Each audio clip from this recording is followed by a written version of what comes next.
আরে ছেড়ে দাও মালিক, আমার মধ্যে কি আর কিছু বেঁচে আছে যে তুমি চাপ দিচ্ছ? ফাক শালা, তোর মধ্যে এখন এক সপ্তাহের মাজন আছে রে। এক সপ্তাহ শালা, আমার মধ্যে একবার বেরোনোর দম নেই, উনি নাকি আমাকে দিয়ে এক সপ্তাহ চালাবে। মালিক দাঁড়াও তো দেখি, আমাকে একটু নিঃশ্বাস নিতে দাও। অত সময় নেই আমার কাছে।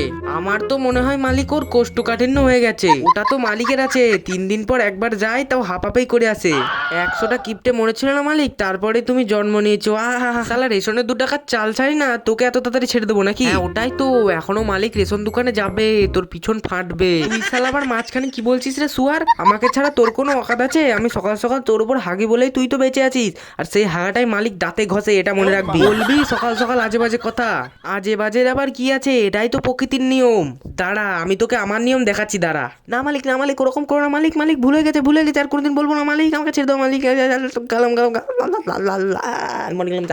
এ বাবু, আমাদের মালিক তোমাদের হাসানোর জন্য একটি নতুন লং ভিডিও বানিয়েছে, সেটা দেখার জন্য নিচের লিঙ্কে ক্লিক করো।